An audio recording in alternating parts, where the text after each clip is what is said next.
Вжештена атмосфера и викотници пред зградата на Сдруженијето на пензионерите на Македонија во пресрет на избора за нов пензионерски лидер. Највозрастните граѓани кои се собраа од секаде бараат процесот за избор да биде транспарентен и да се работи за интересите подеднакво за сите пензионери, а не само за мала категорија луѓе блиски до актуелното раководство. Надлежните институции да извршат контрола на работењето во Сојузот и Сдруженијата на пензионери. Во Сдруженијата на пензионери, каде има направено злоупотреба.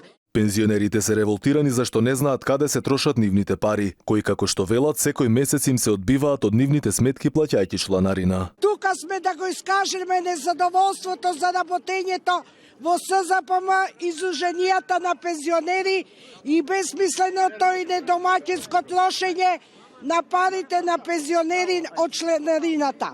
Медиумските екипи побараа став од актуелното раководство на Сдруженијето на пензионерите, ама оттаму наместо одговорни ги затворија вратите.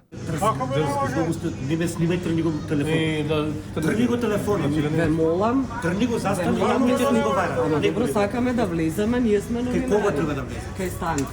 Председателката на Сојузот на Сдруженијето на пензионерите на Македонија Станка Трајкова денеска не беше расположена за никаков коментар.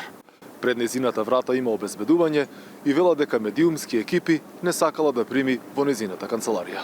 Како да не може да влезе? Се јавиме, ако ве примат, нема проблем.